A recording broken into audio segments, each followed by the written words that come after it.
style et élégance, odeur et liberté. Ensemble, c'est plus intéressant. L'endroit où tout commence.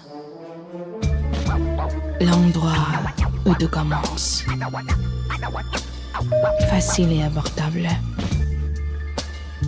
Vol pas cher. Bokit, Kaji. Bokit, Kaji. Bokit, Keiti. Bukit, Keiti.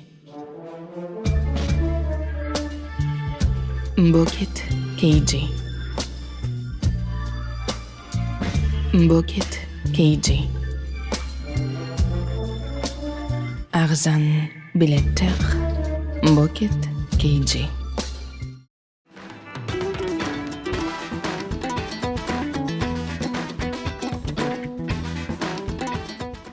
Assalamu alaikum туғандар. Майрамыңыздар менен бүгін 1 май эмгек майрамы экен. Майрамда бош жатпайлы деп биз бирге эмгектенип кичине концерт даярдадык. Сиздерге дагы рахмат. Эмгек кылып жантынан бери мыкын тамашасына күлүп атасыңар. Мык темасын улайлы бир окуя эсиме түшүп кетти. Биз Германияга стендап коюп барганда бизди тосуп алган бир бала бизди жылы тосуп алып общий баняга алып барды.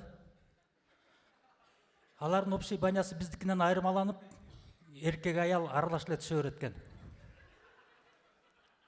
Бир гана эрежеси бар экен, ал жака кийими жок кириш керек экен. Анан андайды көрбөгөн жаным мен бир топ эле ыңгайсыз болдум. Мага караганда мыкы жаш болсо да бир топ эле тың экен.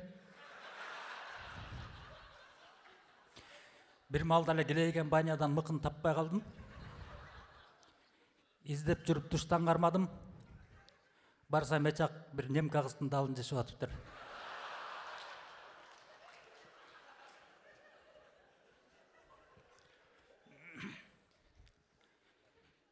Мен стендапка келгенден бери менин тааныш адамдарыма, досторума аябай кызык болуп жүрөт. Сен тамашонун балдары менен жүрүп атасың, мыкы Куба саматтар менен жүрүп атасың. Булар менен кандай жүргөн кандай болот экен деп сурап калышат. Булар менен жүргөндө булар сага кандай мүнөздөмө берсе ошондой болуп калат экенсиң. Мени Бакыбайке деп коюшат. Ана Бакыбайке жоош, Бакыбайке унчукпайт, Бакыбайке коркок деп атып эле лох кылып салышты.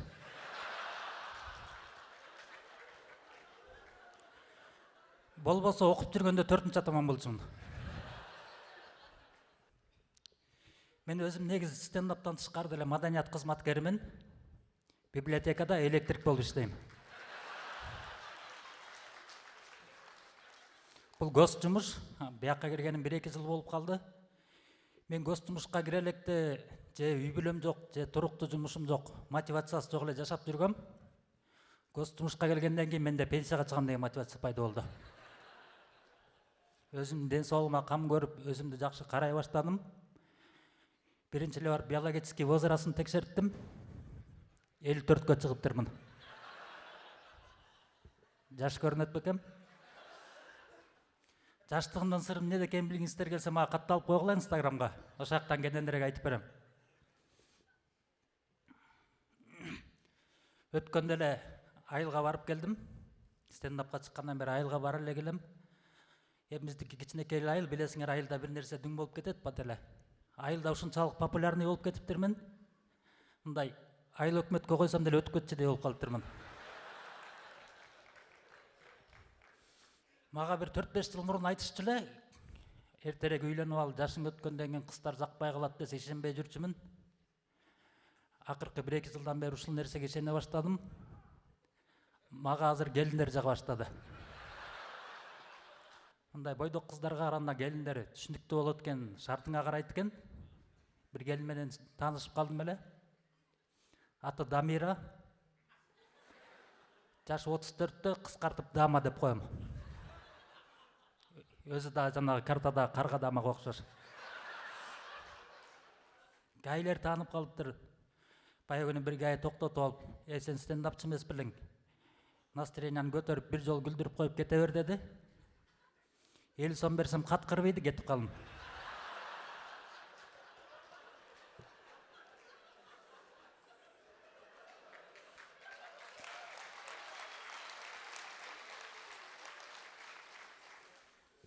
Негизи мен өзүм ат баштан болом. Ат баштан эми бизде азыркы атактуулардан Аскар Салымбеков чыккан, Аюунун чоңу Шаки чыккан. Алардан кийин мен чыктым.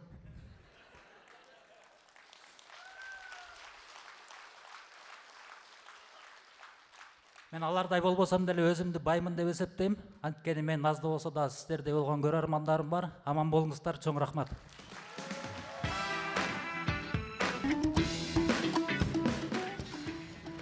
Кандай, жактыбы?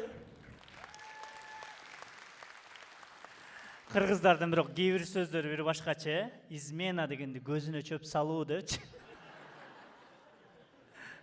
Ал жерде чөп эмес, бүт көп эле нерсе болуп кетип атпайбы? Келгиле, анда эмесе кийинки жигитти тосуп алалы. Бул дагы мурда орус чалыш болуп жүргөн бала болчу, орус стендапка чыгып жүргөн. Азыр бул жака биринчи жолу кыргызча чыгат. Султан Бекишев.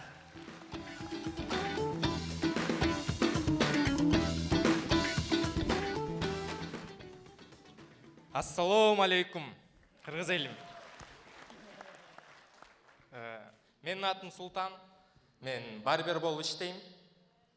Мындай айтканда чач тарачу эле да. Бирок чач алган оңой эмес. Ар кандай клиенттер, ар кандай адамдар, ар кандай баштар болот. Бир байке келип кепкасын чечсе, башы поле го. Өңгүл го. Кээ бир жери таштак, Бишкектин жолдорундай. Трактор жер айдап кеткендей го. Башы эмес эле, лабиринт го эми. Мен оюмча ушул башты көрүп, каныкей ырын жазса керек. Биздин баштан нелер гана өтпөгөн деп.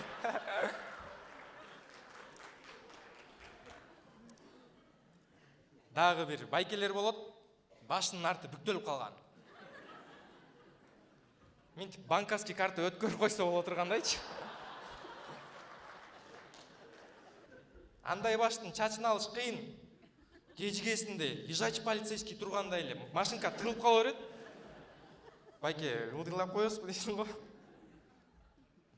Анан азыркы жаштар интернеттен ар кимди көрүп алып эле ушундай кылып алып берчи дей беришет. Бир бала келип, Кореядагы BTS'тин сүрөтүн көрсөтүп ушундай кылып алып бер дейт. Брат, атың ким деп сурасам, Жыргал дейт. Жыргал, каякта жашайсың? Ак өргөдө. Жыргал, эми бул Чоңгук.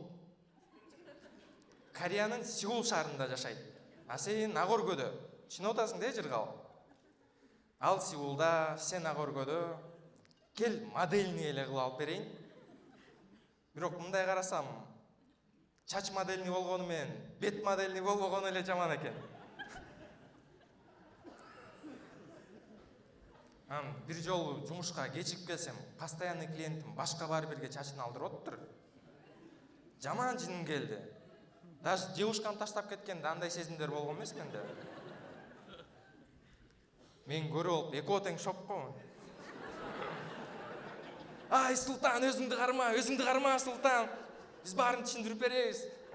Жөн эле филировка болчу деп коет. Жиним келип, экөө тең чачын лысый кылып алып салдым. Мен соц тармакта көп отурам. Азыр Инстаграмдан карасам, баары эле успешный. Мен тең туштарым уже аял алып, машина алып, үй куруп жүрүшөт. А мен дагы эле тайнем менен жашайм. Бирок бул убактылуу эле. Анткени тайнем 80ге чыгып калды. Жо, тамаша. Просто тайнем жакында көчөйүн деп жатат. Дөлүккө деп салсаң.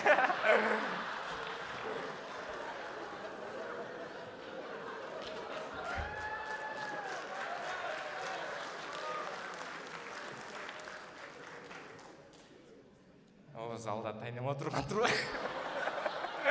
Мен кетейин, баарыңарга рахмат.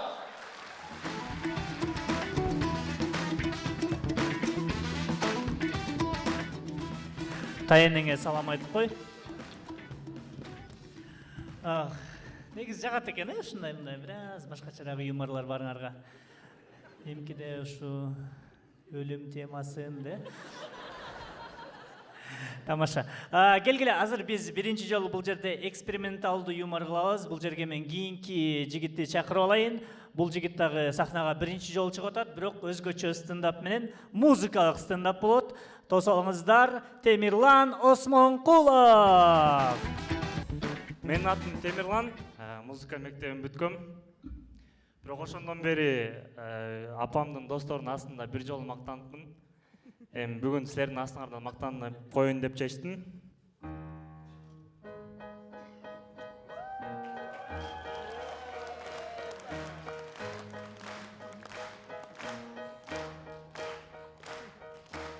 Негизи эле карап көрсөм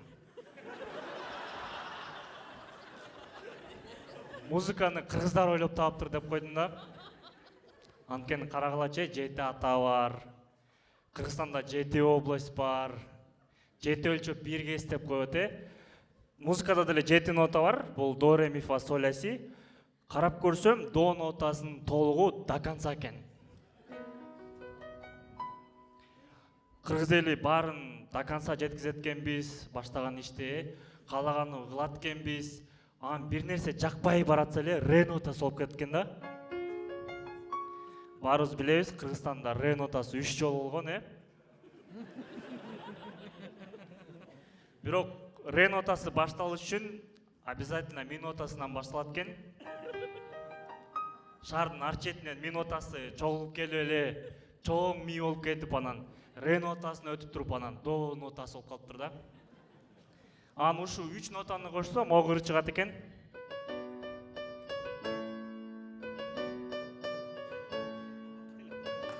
Эстедиңерби? Монце. Эмки ноталар бул фа нотасы менен соль.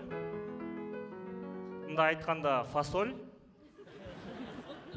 Каяктан келгенин айтпай эле коеюн, баарыңар түшүндүңөр окшойт. Эмки нотаны түштүктө жакшы көрөт экен да, анткени бул ля нотасы. Оля. Небаля. Махаля. Дейт го. Эми акыркы нота бул си нотасы, ушундай бир жагымсыз нота экен да. Эркектер түшүнөт, монтип жыргап барат эле жолдон яман кармасаң си нота чыгып кетет го, монтип си депчи. Анан айтып коет, музыка жан дүйнөнүн ачкычы деп, бир жашоодо болгон бир любой ситуацияга бир аз музыка кошуп койсоң башкача болуп калат экен да. Мисал катары досуңарга чаласыңар да: "Алло досум, кандайсың? Иштериң жакшыбы? Аяш ата, аяш апалар жүрөбү? Эме досум, сураныч бар эле, 1000 сом берип турчу" десеңер, бербей коюшу мүмкүн да. Келгиле ошого эле бир аз музыка кошуп көрөлү, кандай болот экен, Ассаламу алейкум досум. Кандайсың? Иштериң жакшыбы? Аяш ата, аяш апалар жүрөбү? Эме досум, бир сураныч бар эле, 1000 сом берип турбайсыңбы? Десеңер берет. Бирок абайлагыла, анткени досуңар минтип жооп берип коюшу мүмкүн да. Алейкум салам брат, кандай жакшыбы иштер? Жакшы, рахмат баары. Акырындан. Блин, досум, ошону бир күн эрте айтканыңда. Атак билесиң го, на связи, деп жооп берип коет экен да. Анан музыка менен алектенсең, өзүнүн плюстары бар экен, анткени ар бир жашоодо болгон ситуацияда жан дүйнөңөн музыка чыгып турат экен. Өткөндө интернеттен бир кыз менен таанышып калдым, анан бир барып чай ичип келели деп кафеге чакырып, эми интернеттен таанышсаң чын эле коркот экенсиң да. Анан күтүп отурсам, жан дүйнөмөн мондай музыка чыкты да. О Кудай. Сүрөттөгүдөй чыксынчы. О Кудай, сүрөттөгүдөй арык чыксынчы. Деп коркуп отурсам эле, келип калды, карасам.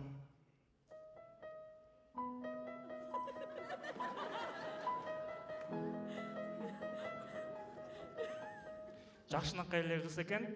Анан тааныштык, кой чай ичели деп отуруп, меню карап, менюну окуп отурат да. Анан жан дүйнөмө кайра эле: "О Кудай.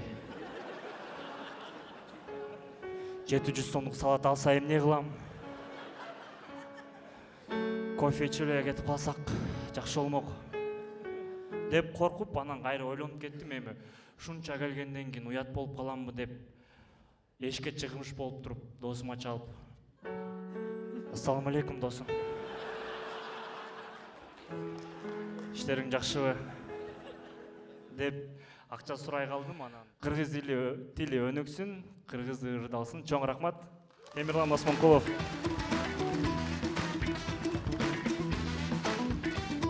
Кол чалар, Темирлан. Жакшы.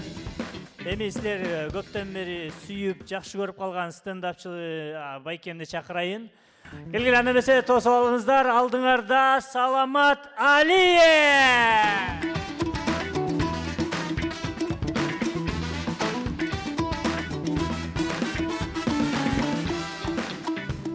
Саламатсыздарбы? Кандайсыздар? Улуу, урматтуу, ардактуу кыргыз элим, кандай турасыздар? Жакшыбы? Жакшы. Анда баштаганда эле жакында болуп өткөн жаңылыктардан айтып өтөйүн, урматтуу туугандар. TikTok'ту өчүрүп коюшту, TikTok. TikTok'ты өчүрүп. Ушундай сүйүндүм да TikTok'ты өчүрүп койгондачы. Ушундай сүйүндүм. Анткени өзүм таштай албайт болчумун. Чын. Элдер акырындан айта баштады да, тиги уктуңбу, тиги Саламатты? Эмне болуптур? TikTok көрүп кетиптир да. Качан? Ошо өткөндө үйүнө барсам TikTok көрүп отурат, эчтеке кылбайт. Туй ата деп. Анан TikTok көрүп отуруп өчүрүп салды да, анан арак жок болсо пиво бар да деп Instagram көрүп отурам деп коет. Instagram көрүп отурсам, анан жанагы мындай аябай болбой калган тиктокерлер бар го, мындай. Аябай мындай заядлый тиктокерлер акырын мындай келип эме VPN бар, VPN менен көрсөң, VPN менен деп коюшат. А мен жок, таштадым, болду. VPN жок эле, таштадым, болду деп. 2 күн чыдадым, VPN жүктөп алдым. VPN мен анча теппейт экен.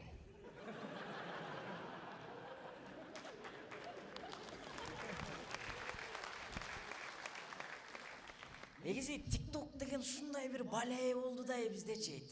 Тимелечи ооруп калат экенсиң TikTok мененчи. Жада калса жаныңда бирөө мындай шашпай, узунураак сүйлөп койсо, болчу. Болчу, батыраак сүйлөчү деп мындай бетин слайд кылып ийгин келипчи мындай. Болчу, өтүп кетчи болчу. Кечке маалы катасың да башка нерсе сүйлөшчү деп. TikTok'то эмне деген маалымат, бир кичинекей убакыттын ичинде эмне деген маалымат кирет башыңа. Ошол маалыматтын баары кирип туруп, анан тиякта арттагы маалыматтардан кичине ыргый берет окшойт деп атам да, мындай. Учуп кете берет. Акыркы убактарда аттарды унута баштадым. Таанычтарымдын аттарын унута баштадым да. Бир таанышыма жолугуп калып, жакшы эле тааныйм. Бирок атын билбейм да, атын эстей албайм. Анан тиги дагы кел, номер алмашып албайлыбы деп, анан номер алмашып алып, анан номерин жаздым. 700 деп, анан номерин жазып бүтүп. Так, аты кандай эле деп турам. Анан тиги дагычы мынтип, эмне деп жазып салат болду экен деп. Десе, эмне деп, анан эмне кыларын билбейм. Эмне деп жазып койсом, деп коесуң. Кандай деп жазып коеюн, депчи. Эмнени гана кылбайсың, ситуациядан чыгыш үчүн. Жакында болгон эле окуя, чын эле болгон окуя. Бир отурушта отурабыз да, анан келинчегиме досторумду тааныштырып атам да, анан баарынан бул Азамат, бул Улан деп келип туруп, анан бир аяш кызым атын эсте жок да, турат мени карап. Бул менин келинчегим Айдана, бул деп анан эмне кыларын билбей анан. Бул өзүнүн атын өлө сонун айтат, кана айтып койчу деп коесуң да. Дагы эле ошондой бир учур болуп калды.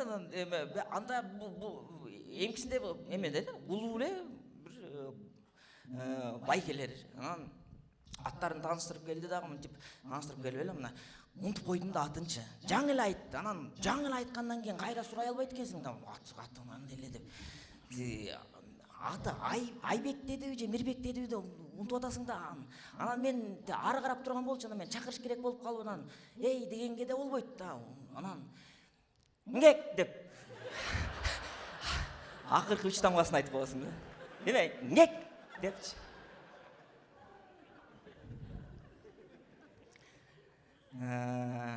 Негизи атты эстеп калуу боюнча айылдыктарга баа бердим менчи. Бизди шаарда мындай башын салып алып эле мынтип кете берет экен. Жанынан тааныш өтүп баратса деле көрбөй коет экен дагы. Айылдачы, айылда кандай сон, бир жолу сүйлөшүп отурабыз. Сүйлөшүп отурса, айылда аттарын билип алмак турсун 6 километр алыста келаткан кишини билип коет го мындай. Те жакта бир точка келатат да мындай көчөнүн башында. Мондай эле бир точка көрбөйсүң ким экенин. Анан тиги кругтан бир бала чыгып туруп, тетиги бөкү. Деп анан анысы жакындап чоңоюп жаныбызга келсе эле бөкү. Элестет.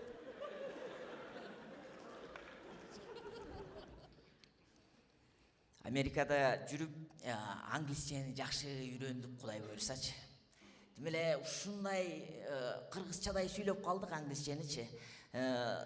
Америка эмеден Кыргызстандан Америкага жаңы келгендерге чалып алып мактана баштадым. Эми эсилчө англисче билбей калсаң мага чал, мен которуп берип турам деп мактанып,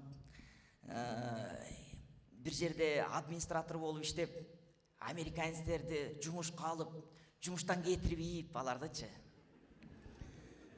Ушундай кыйын болуп алгансың да. Мен ушундай билем англисчени деп жанан. Бир жолу дос балам экөөбүз бир жумуш жөнүндө сүйлөшкөнүнө бардык Техаска, бир траковый компанияга барып. Анан представитель отурат, анан биз кирип барып эле, мен досума айтып койдум да, досум, мындай тура турчу, азыр мен сүйлөшүп коем азыр. Мындай тура турчу деп анан мындай. Барып туруп. How you doing, sir? My name is Sam, and we'd like to discuss about the sophisticated question that we have. Oh, this is my friend Bob. болбосо Боке да атычы. This is Bob. So, десем эле тиги американец карап туруп.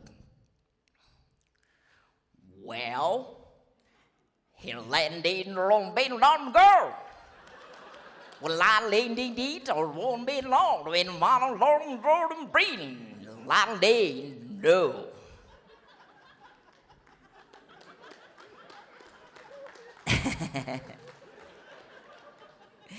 Мындай бир аз артып басып туруп, Боке сен эле сүйлөшчү деп койдум. Тинат до деген бар, ошону эле, ошону ырдаган бир брат окшойт деп койдум да.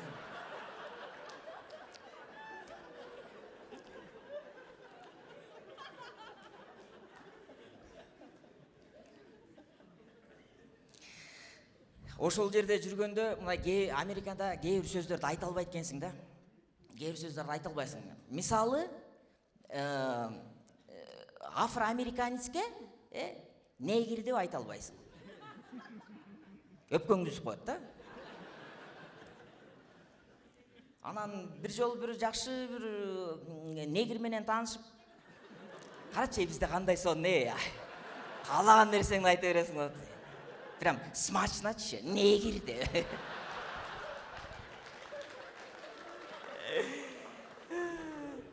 Жакта не деп отурмаксың да. Сурап калдым, неге силер бири-бириңерди негр дей бересиңер, биз силерди негр дегенге болбойт. Ырларыңардын баары эле менин негрим, негирлер, негр эле. Деп коет аягында. Биз деле негр дегибиз келип атат. Десем, айтып көрчү дейт бирөө. Ана айттым, ей, білесіңербі? Негізі негр деген сөзді қырғыздар ойлап тапқан. Илгері бір қырғыз негрді бірінші жолы көргенде мынтиптір. Ей, теттігім не? Гир.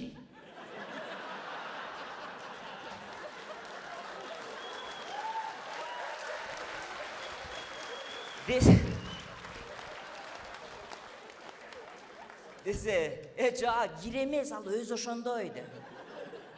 Шо, негр деген сөзді біз ойлап тапқанбыз деп. Анан ойлонуп көрсө бизде да ошондой нерсе бар экен. Кыргызстанда дагычы. Кыргызстанда дагы бир сөздү айта албайт экенсиң. Бирөө айтылат, бирок сен айта албайсың. Например, жетим. Бирөө жетим деп атса, эме жетим. Жүрбөйсүң Жетимбек, ким эле десең тиги мындай. Кандай жетими? Ама тиги жетим деп атат го сени.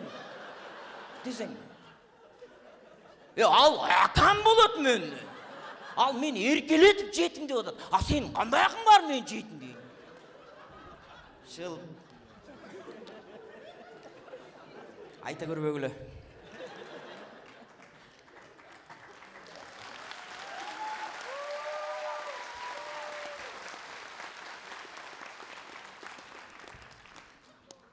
Дагы бир окуя айтып берсемби, айтып бербесемби деп атамын.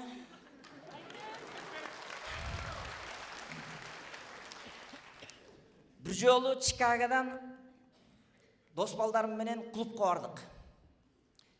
Бир американский бир клубка барып көрөлчү депчи. Ушундай кел жана американский клубду бир көрөлчү деп дос балдарым менен үчөөбүз болчубуз. Анан клубка кирип бардык. Анан кирип барсак эле жанагы башында администратор жылмаңдап эле, ой, раз келбедиңер беле деп атат да. А мен окуйм, бул эмне, что-то подозрительно болот. Эл жок окшойт деп атсам, көрсө ичине кирсек, жалаң негир экен да, ичиндечи. Кап-кара ичичи. Официанттары деле, бармендер деле, тиги бүт бар негир экен да. Анан элестеттим, жана свет күйүп өчөт го, световсказ. Күйгөндө көрүнүп, өчкөндө жоголуп кетипчи баары кайра. Жоголуп кайра пайда болот, Жаман страшно экен да. Туй эми акча төлөгөндөн кийин киш керек дейм, кирели, кетели, жүрөм, кирели деп анан үчөөбүз кодоюп алып анан кетип баратабыз. Клубтун арылып алып кетип баратабыз да, мындай excuse me деп. Даңкаят тигилерчи, даңкаят мындай жан баштары бул жерде да. Excuse me деп мындай башым менен буйтапчы мындай. Моманан алыстан карасаңчы жанагы светти өчүрүп алып, свеча күйгүзүп алып, happy birthday дейсиң го. Ошондой эле 3 свеча кетип баратат да, мондайчы. Ана төргөрөк барып билейли деп анан бардык, анан төргөрөк барып алып анан турабыз да, анан билеп атабыз. Шуну айтып атабыз да эми. Эми жана жаштык мастык деп коет эмеспи? Өлө жашпыз да, короче. Анан мен көрсөчү, укмуш бийлейт экенмин да. Билбейм эмнеге эме кыргызга кереги деле жок талантты берип коюптур да магачы. Анан ушундай бийлеп атам да жанагы жергечи, анан тигилерди карап коем, улам анан көзүм жумуп алып, ушундай анан жана негирлерчи.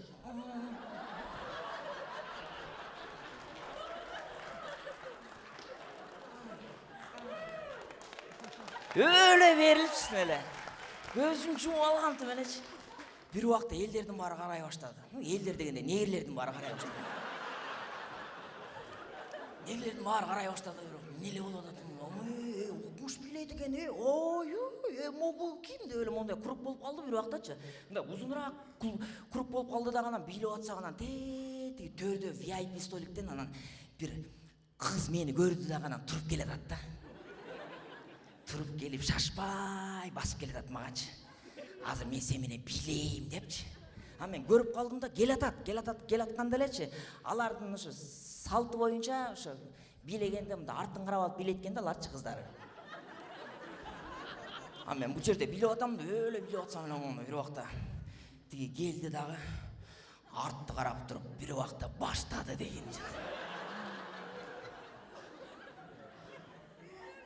Шундайынан чапчып атат деген мондойчу. Музыка даңгырап атканына карабайчы тигинен тауп деп аткан үнүн угуп атасың да. Тауп деген сайын аба үйлөп жүрчү. Жана күрдүшнү койлорду билесиңер да, ошол эле артка басып баратат да. Бирок күрдүшнү кой эмес, күрдүшнү уй да. Артка басып барат, кадимкидей эле палас күйгөндөй эле үн чыгып атат деп элестетти. Тал деп. Анан мен не кыларымды билбей анан болбой эле кыргызмын. Ушуна уялып кеттим да анан телефонду алып чыгып эле. Алло, мен клубтамын. Азыр. Алло деп эле чыгып кетип калдым.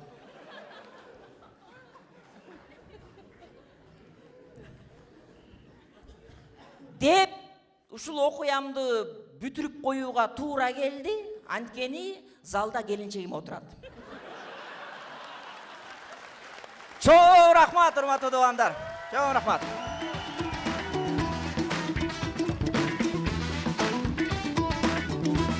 Саламат Алиев, кол жабылар.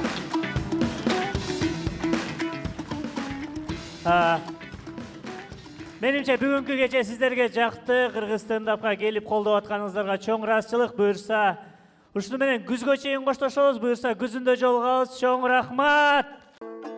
Bukit KG арзан авиабилеттер. Күркүрүп аккан кашка суу тимене күч